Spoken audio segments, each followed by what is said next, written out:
In the summer of 1968, a young student took a temporary job at a non-profit organisation on Rue Chanon-Ouest in Paris, just steps away from Notre Dame.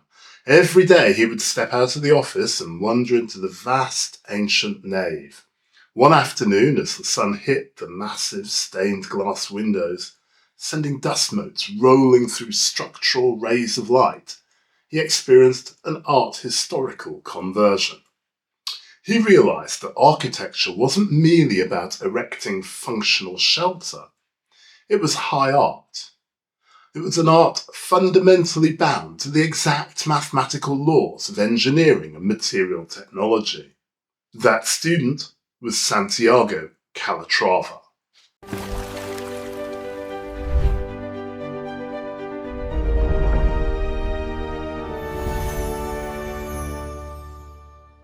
Over the subsequent 4 decades, Calatrava would establish himself as one of the most recognisable, audacious and polarising figures in contemporary visual culture.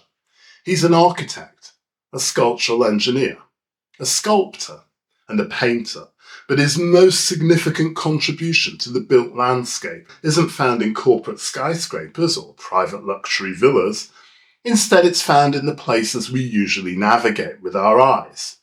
Rushing to catch a train, a bus or a flight. Santiago Calatrava is the man who made utility buildings thrilling, iconic and undeniably attractive. By synthesis of advanced engineering and a highly theatrical spatial lexicon that critics have termed Gothic modernism, Calatrava transforms mundane municipal transport hubs into secular cathedrals. And today on Articulate, we're going to deconstruct his distinct visual vocabulary across 4 landmark case studies, exploring how he attempts to navigate the delicate architectural tightrope that is making utility beautiful, whilst also confronting the deep controversies that arise when sculptural form meets everyday human functionality. Now, to understand why Calatrava's architecture feels so revolutionary, we first have to understand what he was reacting against. The destruction of Central Europe during the Second World War created an urgent, unprecedented demand to rebuild transport networks and housing as quickly and as cheaply as possible.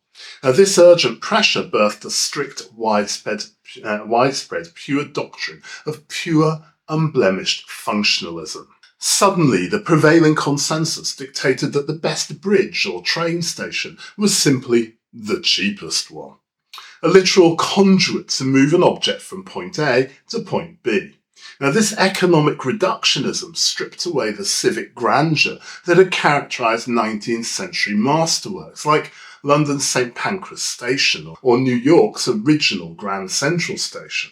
Calatrava viewed this post-war landscape as an aesthetic tragedy. He observed that the uniform grey utilitarian spaces built in the mid-20th century offered no joy or inspiration to the working-class families and commuters who spent hours every day in them.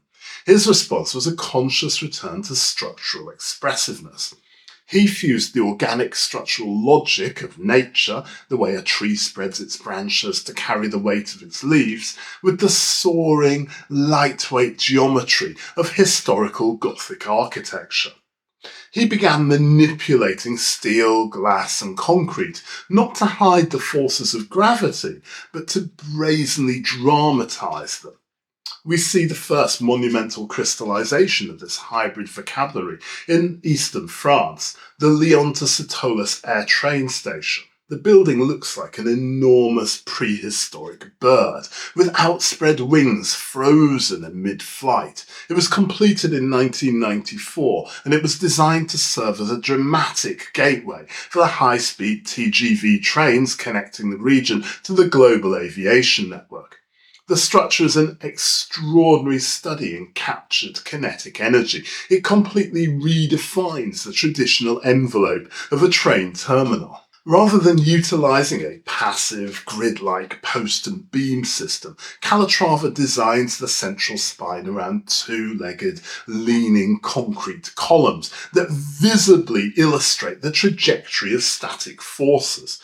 The roof operates like a skeletal canopy, stretching its vertical supports, filtering sunlight through the triangular gaps to evoke the interior rhythm of a cathedral nave.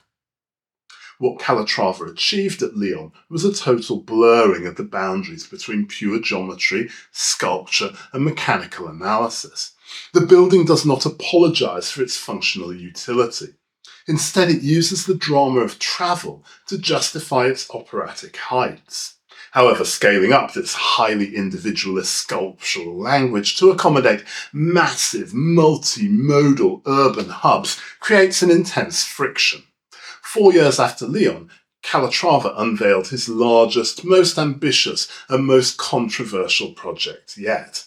A project that brought the paradox of his philosophy into sharp focus. Commissioned as part of the urban regeneration scheme for the Lisbon World Exposition in 1998, the Gare de Oriente was designed to link national rail, local metro, international coaches and regional bus lines under a single cohesive visual ordering principle. Calatrava elevated the main train platforms onto an elegant bridge structure composed of 5 parallel rows of twinned concrete arches spanning over 800 feet. Step onto the uppermost platform level and the effect is genuinely breathtaking. Overhead sits an immense sun-drenched canopy arranged in a meticulous grid of steel and glass trees. Their lightness, delicate proportions and articulation of weights are beautifully reminiscent of late medieval fan vaults, earning the design widespread acclaim as a masterpiece of modern Gothic engineering. But if the platform level represents the glorious height of Calatrava's Gothic modernism, the levels below tell a much more complicated art historical story.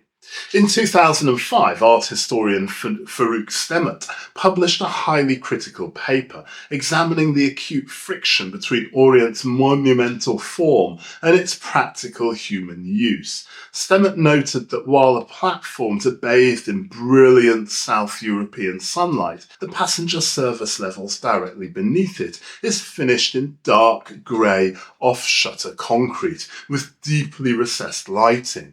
The natural light filtered from above is quickly absorbed by the heavy solids below, giving the lower concourse a sombre, catacomb-like feel, despite being entirely above ground. Furthermore, Calatrava rejected the traditional layout of a centralised, well-lit ticket hall in favour of organising the space like a miniature town quarter with a gridiron street pattern. Each ticket counter was constructed as an independent closed concrete box, and because the space lacks a central nexus or a clear line of sight above head level, users frequently find themselves disoriented. There is no singular main departure board, no central station clock, and the ticket counters are so spread out that finding an open booth can turn into a hit-and-miss walk through the entire complex. This reveals the core paradox of Calatrava's utility architecture. He designs with an almost rigorous, obsessive demand for formal exactitude and perfect symmetry. If a single ticket counter is closed, or if the station management needs to remove a booth, it leaves a literal hole that upsets the precise geometry of the floor plan. But real human spaces are inherently messy and slightly chaotic. When an architectural design is so unyielding that it cannot accommodate a hand-drawn arrow taped to a column or an improvised information desk without visual jarring, the formal language has arguably driven out the human element it was meant to celebrate. Despite these functional critiques, Calatrava refused to retreat into safe conventional designs. Instead, he took his structural lexicon to the most high-stakes arena of the 21st century, the World Trade Center Transportation Hub in New York, famously known as the Oculus. The Oculus was hit by intense media scrutiny over its multi-billion-dollar budget and lengthy construction displays. But when looking at the building through the art historical lens, Calatrava's underlying objective becomes clear. In interviews, Calatrava frequently notes a striking statistical reality. The world's most celebrated cultural institutions, like the Louvre or the Metropolitan Museum of Art, receive roughly 10 to 12 million visitors a year. But a major metropolitan transport hub like the Oculus welcomes up to 100 million commuters annually. To Calatrava, many of these everyday commuters do not have the leisure, the money, or the opportunity to visit high art museums. Therefore, building a magnificent public transport hub is a deliberate, genuine act of democratic homage to them. It brings a sense of grand sculptural beauty directly into the fabric of ordinary everyday life. And to achieve this, the Oculus deploys a hyper-articulated white steel framework that sweeps upward, mimicking the wings of a bird released from a child's hands.